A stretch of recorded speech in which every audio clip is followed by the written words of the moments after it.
Hi viewers, welcome to our channel. ప్రస్తుతం మనతో పాటు భరద్వాజ్ గారు సీనియర్ జర్నలిస్ట్ ఉన్నారు. వారితో ఒకసారి మాట్లాడదాం.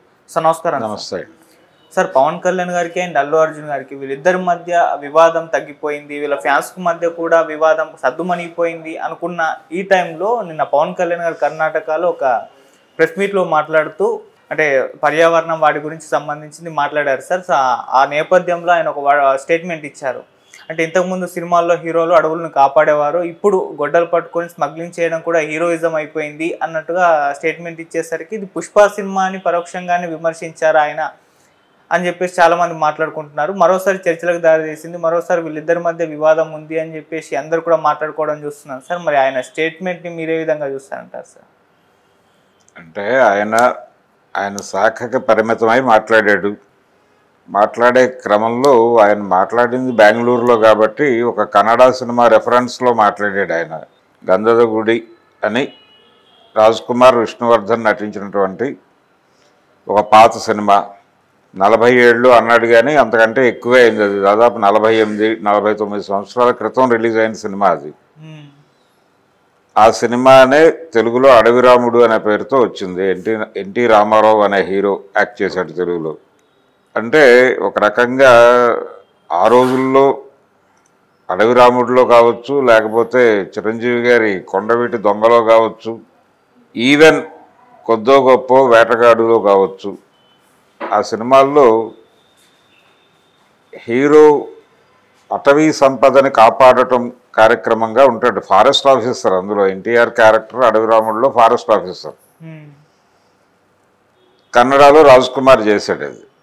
కాబట్టి ఈ ఫారెస్ట్ ఆఫీసర్ హీరో లేకపోతే పోలీస్ ఆఫీసర్ హీరో ఇలాంటి ఒక పద్ధతి ఉండేది అని మాట్లాడాడు ఆయన పవన్ కళ్యాణ్. అంటే హీరో అటవీ సంపదను కాపాడేవాడి వరకు ఇప్పుడు దోచేస్తున్నాడు, హీరోనే దోచేస్తున్నాడు.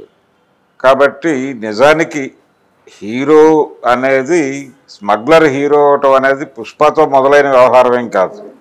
అలాగే ఆయన చెప్తున్నటువంటి గంధద గుడి లేకపోతే అడవిరాముడు వీటికంటే ముందు నుంచే ఉంది అది.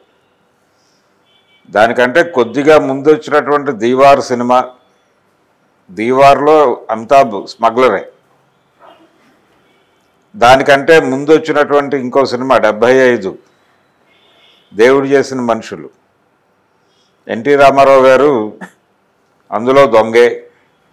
విమానాలని హైజాక్ చేస్తూ ఉంటాడు ఆయన. విమానాలని హైజాక్ చేయుట, ఈ దేశంలో ఉన్నటువంటి దేవుళ్ళ విగ్రహాలు తరలించుట, యాంటిక్ విగ్రహాలు తరలించుట, స్మగ్లింగు, ఈ యాక్టివిటీలో ఉంటాడు ఆయన.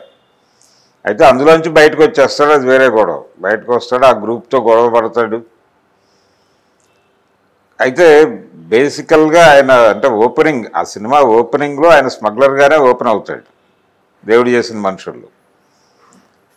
కాబట్టి స్మగ్లర్ హీరో అవటం అనేది అది పుష్పతో మొదలైన వ్యవహారమేం కాదు, అల్లు అర్జున్తో ప్రారంభమైన వ్యవహారమేం కాదు. ఎన్టీ రామారావు గారు చేశారు, అమితాబ్ చేశారు. ఎన్టీఆర్ స్మగ్లర్గా హీరోగా కనిపించిన తర్వాతే ఆయన అడవిరాముడిలో కనిపించాడు. అడవిరాముడిలో ఫారెస్ట్ ఆఫీసర్గా కనిపించాడు. అటవీ సంపదని కాపాడుతాడు ఆయన, కాపాడుతాడు. ఇక్కడేమో అమ్మేస్తున్నారు అనేది గొడవ. ఇది 2 విధాలుగా చురకలేసే ప్రయత్నం చేశాడు ఆయన. ఒకటేమో హీరోలు ఎలాంటి క్యారెక్టర్లు ఎంపిక చేసుకుంటున్నారు, ఇలాంటి పాత్రలు ఎంపిక చేసుకుంటున్నారు మీరు, ఇది మీ సామాజిక బాధ్యత అన్న టోన్లో ఒక చురక వేసే ప్రయత్నం చేశాడు. దాని కొనసాగింపులో భాగంగా నేను ఆంధ్రప్రదేశ్ ప్రజలు నన్ను ఆశీర్వదించి పదవిలో కూర్చోబెట్టారు, లేకపోతే నేను కూడా ఇలాంటి సినిమాలు చేయాల్సి వచ్చేదేమో అన్న టోన్లో కూడా మాట్లాడాడు ఆయన. అంటే టోటల్గా హీరోలు ఇలాంటి క్యారెక్టర్లు చూస్ చేసుకుంటున్నారు అనేది తన అభిప్రాయంలాగా మాట్లాడాడు. కానీ తను చేసినటువంటి క్యారెక్టర్లలో కూడా ఇలాంటి సందర్భాలు కనిపిస్తాయి. అంటే ఒక సామాజిక స్పృహ ఉన్నటువంటి ఒక పాటో లేకపోతే మరొకటో ఉండటం ఓకే. దాంతోపాటు ఐటమ్ సాంగ్స్ కూడా చేశాడు ఆయన కూడా. అది కూడా తప్పే అంటే పూర్తి పవిత్రంలోకి వెళ్ళిపోయి ఒక క్యారెక్టర్గా చూడాలి. నిజానికి పుష్పరాజ్ క్యారెక్టర్కి జాతీయ పురస్కారం వచ్చింది, పైగా తెలుగు హీరోలకి మొదటిసారి వచ్చింది. అది తెలుగు సినిమాకి ఉత్తమ నటుడి పురస్కారం రావటం అనేది అదే మొదటిసారి. పుష్పరాజ్ క్యారెక్టర్కి జాతీయ ఉత్తమ నటుడు పురస్కారం ఇవ్వటం మీద ఆ రోజున ఈ విమర్శ వచ్చింది. స్మగ్లర్ క్యారెక్టర్కి ఎలా ఇస్తారు అవార్డు అని మాట్లాడారు. దాదాపు అదే అభిప్రాయం ఇప్పుడు ఈయన మాట్లాడాడు. ఆ రోజునే మాట్లాడి ఉండొచ్చుగా, అప్పుడెందుకు మాట్లాడలేదు, ఇప్పుడెందుకు మాట్లాడుతున్నాడు, ఇప్పుడు మాట్లాడుతున్నాడంటే ఈ వివాదం ఉంది కాబట్టి. అంటే తను వైఎస్ఆర్సీపీకి ఏదో ప్రచారం చేశాడు, శిల్పా రవి కోసం వెళ్ళి ప్రచారం చేశాడు. ఈ కాంటెక్స్ట్లో దీన్ని కొంచెం కాంట్రడిక్ట్ చేసేటువంటి ప్రయత్నం చేస్తున్నారు. ఆయన ఇంటెన్షనల్గానే అనుండొచ్చు కూడా. అంటే పుష్పని ఆయన ప్రస్తావించలేదు, పుష్ప పేరు ప్రస్తావించకపోయినప్పటికీ టోన్ అదే. ఆయన టార్గెట్ చేసింది పుష్ప సినిమాని అని అనుకోవడంలో ఎటువంటి మొహమాట పడాల్సిన అవసరం లేదు. నిజానికి దాన్ని యాంటీ క్లాక్ వైజ్ హీరోయిజం అని ఒక జానరు త్రివిక్రమ్ శ్రీనివాస్ కంటే ముందు ఉన్నటువంటి, అంటే త్రివిక్రమ్ శ్రీనివాస్తో ఇప్పుడు ఆయన ట్రావెల్ అవుతున్నాడు పవన్ కళ్యాణ్. గతంలో పూరి జగన్నాథ్ వీళ్ళందరూ కూడా దాన్ని ఫాలో అయిన వాళ్ళు ఆ జానర్ని. పర్టికులర్గా దీవార్ సినిమా ప్రభావం పూరి జగన్నాథ్ మీద చాలా ఉంది.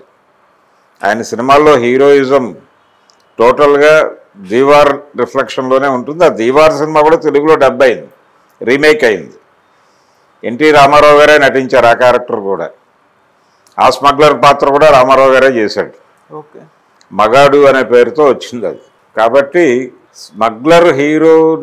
స్మగ్లర్ని హీరోగా ఎందుకు మార్చారు మీరు అని ఆ రోజుల్లో సలీం జావేదుల్ని అడిగారు ఒక పేపర్ ఇంటర్వ్యూలో, స్క్రీన్ అనే పేపర్ ఇంటర్వ్యూలో అడిగారు. అడిగినప్పుడు వాళ్ళు చాలా స్పష్టంగా ఒక మాట చెప్పారు. అదేంటంటే భారతదేశంలో తొలి దశలో వచ్చిన సినిమాలన్నీ కూడా స్వతంత్రోద్యమాన్ని పొగుడుతూ వచ్చిన సినిమాలు. స్వతంత్రోద్యమం అనేటువంటి ఒక అద్భుతమైనటువంటి విషయం, అనేక డిమాండ్స్, అనేక ఆశలతో జరిగినటువంటి ఒక ఉద్యమం. ఆ ఉద్యమాన్ని పొగుడుతూ తొలి దశ సినిమాలు వచ్చినాయి, సోషల్ సినిమాలు. ఆ తర్వాత స్వతంత్రం వచ్చిన తర్వాత ఏర్పడినటువంటి ప్రభుత్వము, దాని పాలసీలు, దాని గురించి పొగడటంతో సినిమాలు వచ్చినాయి. ఇదంతా ఒక దశ అయిపోయింది, 60లకే అయిపోయింది అది. 60ల తర్వాత అనివార్యంగా ఈ దేశంలో ఉన్న ఆకలి గురించి మాట్లాడాల్సిన పరిస్థితి వచ్చింది. ఈ దేశంలో ఇంతకాలం నడిచినటువంటి ప్రభుత్వం స్వతంత్రోద్యమం సమయంలో ఏదో జరగబోతోంది అనుకున్నాం మనం. ఏం జరిగింది అనేది చెప్పాల్సిన అవసరం వచ్చింది ఇప్పుడు. కాబట్టి ఏం జరిగింది అని చెప్పే ప్రయత్నం చేస్తూ గరం హవా లాంటి సినిమాలు వచ్చినాయి. ఈ క్రమంలో స్మగ్లర్లు హీరోలుగా మారుతున్నటువంటి ఒక సందర్భం ఉంది సామాజికంగా. అంటే స్మగ్లర్ అంటే ఇక్కడ మీరు స్మగ్లర్ అని అలా చూస్తున్నారు కానీ స్మగ్లర్ కాదు. అదో జగత్ ప్రపంచం ఒకటి ఉంది ఈ ప్రపంచం, ఈ లోకంలో. ఈ అదో జగత్ ప్రపంచంలో కష్టాలు, కన్నీళ్లు, వాళ్ళు చేసేటువంటి నేరాలు, వాళ్ళని నేరస్తులుగా ప్రమోట్ చేస్తూ ఈ ప్రపంచం చేసేటువంటి దుర్మార్గం, వీటి గురించి మాట్లాడాల్సినటువంటి అవసరం ఉంది ఇప్పుడు. అందుకని ఆ ఏరియా నుంచి మేము హీరోలను ఎంపిక చేస్తున్నాం అని చెప్పారు వాళ్ళిద్దరు. అదే పరిస్థితి ఇప్పుడు. పుష్పరాజ్ క్యారెక్టరు ఎక్కడి నుంచి వచ్చింది? శేషాచలం అడవుల నుంచి వచ్చింది. శేషాచలం అడవుల్లో ఉన్న పరిస్థితిని నిజంగానే అతను డైరెక్టర్ స్టడీ చేసి సినిమా తీశాడా అంటే లేదు. ఆ అధ్యయనం లేకుండా ఆయన అనుకున్న పద్ధతిలో సినిమా తీసి దాన్ని శేషాచలం అడవి అనుకోమని చెప్పాడు. అది వేరే గొడవ, అది సుకుమార్ ఇబ్బంది. ఈ పుష్పరాజ్ క్యారెక్టరు ఒక స్మగ్లర్ అని వీళ్ళు ఫోకస్ చేస్తున్నారు. నిజానికి రాబిన్ హుడ్ తరహా క్యారెక్టర్ అది. ఇలాంటి రాబిన్ హుడ్ తరహా క్యారెక్టర్లు అనేకంగా అనిపిస్తాయి మనకి చరిత్రలో. దాన్ని తీసుకెళ్ళి అక్కడ పెట్టాడు, అడవిలో పెట్టాడు. అక్కడి నుంచి ఎదిగినటువంటి ఇప్పుడు నాయకుడు అనే సినిమా ఉంది, కమల్ హాసన్ ఉంది. దానికి దీనికి పెద్ద తేడా ఏముంది స్క్రిప్ట్ పరంగా? పుష్పకేను కమల్ హాసన్ గారి నాయకుడికి, మణిరత్నం గారి నాయకుడికి, అండర్ వరల్డ్ ఒక కుర్రాడు అండర్ వరల్డ్ డాన్గా ఎలా ఎదిగాడు అనేది గొడవ అక్కడ. ఇక్కడ అడవి స్మగ్లింగ్ యాక్టివిటీ జరుగుతూ ఉంటుంది. ఇతను దానిలో ఎదగాలనుకుంటాడు, వెళ్తాడు, ఎదుగుతాడు, తన పద్ధతిలో తను వెళ్తాడు.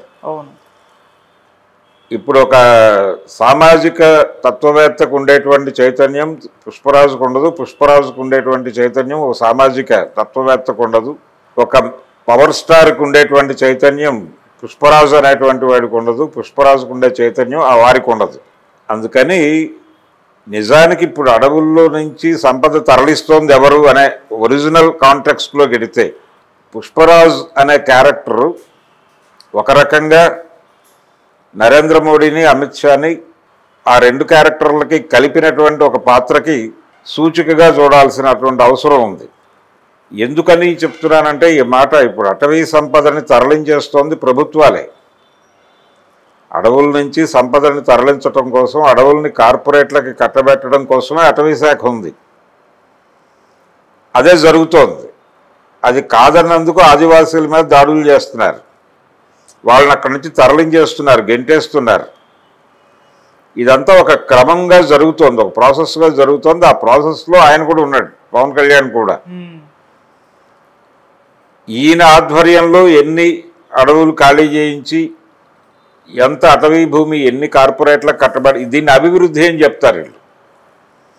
అభివృద్ధి పేరుతో అడవుల్ని దోచేస్తున్నారు వీళ్ళు. తన వ్యక్తిగత లాభం కోసం పుష్పరాజు లాంటి వాళ్ళు తిప్పలు పడుతూ ఉంటారు. ఇలాంటి వాళ్ళని చంపేస్తారు వీళ్ళు. ఇలాంటి పుష్పరాజుల్ని చంపేసి ఆ మొత్తం సంపదని తమ కంట్రోల్లోకి తీసుకోవడమే ప్రభుత్వం చేసేది. ప్రభుత్వం ఇట్ సెల్ఫ్ దొంగ. ఇప్పుడు మాట్లాడాల్సిన విషయం ఏంటంటే, ఆయన 50 ఏళ్ల క్రితం హీరో, అటవుల్ని పరిరక్షించేవాడు, ఇప్పుడు స్మగ్లర్ హీరో అయిపోయాడని చెప్పడం కాదు. అలా చెప్తున్నాడంటే పవన్ కళ్యాణ్ జనాల కళ్ళని మూసేస్తున్నాడని అర్థం. అది కాదు ఆయన చెప్పాల్సింది. ఒకప్పుడు స్మగ్లర్లను ఒక జాతి ఉండేది, ఇప్పుడు ప్రభుత్వమే స్మగ్లర్ల పాత్రలోకి వెళ్ళిపోయింది అని చెప్పాలి దమ్ముంటే. ఆ పని ఆయన అలాగూ చేయలేక పుష్పరాజు క్యారెక్టర్ వీటి మీద పడి ఏడిస్తే ఏం ప్రయోజనం? ఇది వాళ్ళ మధ్య అంటే రెండు విధాలుగా అది మాట్లాడుకుంటున్నారు బయట. ఒకటేమో ఆల్రెడీ ఆ రెండు ఫ్యామిలీస్ మధ్య ఏదో గ్యాప్ ఉంది, ఆ గ్యాప్ ఉంది అనే విషయాన్ని ఈయన ఖాయపరిచాడు ఈ కామెంట్ చేయటం ద్వారా. అల్లు ఫ్యామిలీకి, మెగా ఫ్యామిలీకి మధ్యలో గ్యాప్ ఉంది, ఆ ఉన్నమాట వాస్తవం అని పవన్ కళ్యాణ్ చెప్పాడు. ఇప్పుడు ధృవీకరించాడు. అధికార ముద్ర పడిపోయింది కాబట్టి ఇప్పుడు మెగా ఫ్యాన్స్ నుంచి అల్లు అర్జున్ని ట్రోల్ చేసుకోవడానికి ఒక లైసెన్స్ ఇచ్చినట్టుగా మాట్లాడుతున్నారు. నిజంగా లైసెన్స్ ఇచ్చారా, లేకపోతే అరవింద్ గారి మధ్యలోకి వచ్చి సయోధ్య చేస్తాడా? నిజానికి ఆయన పవన్ కళ్యాణ్ మంత్రి అవగానే వెళ్ళి అభినందించినటువంటి చలనచిత్ర ప్రముఖుల్లో ఆయన ప్రముఖ స్థానంలో ఉన్నాడు. ఆయన పక్కనే కూర్చుని మాట్లాడాడు. బయటకు వచ్చి మీడియాతో మాట్లాడింది కూడా ఆయన ఒక్కడే. అందరి తరఫున ఆయన ఒక్కడే మాట్లాడాడు అరవింద్ గారు. అంటే ఒక రిలేషన్ ఏదో ఉంది వాళ్ళకి. కాకపోతే ఇలాంటివి ఏదైనా జరిగినప్పుడు ఒక స్పెక్యులేషన్ మొదలవుతుంది. నేను ఈ విషయాన్ని, అంటే ఆయన మాట్లాడిన మాటలను కేవలం అల్లు అర్జున్ని టార్గెట్ చేస్తూ మాట్లాడాడు అక్కడ వరకే చూడటం లేదు. ఇంకా బ్రాడర్ వ్యూలో పవన్ కళ్యాణ్ అనే వ్యక్తి సినిమా హీరోగా ఉంటే ఏవో వేషాలు వేసుకునేవాడు.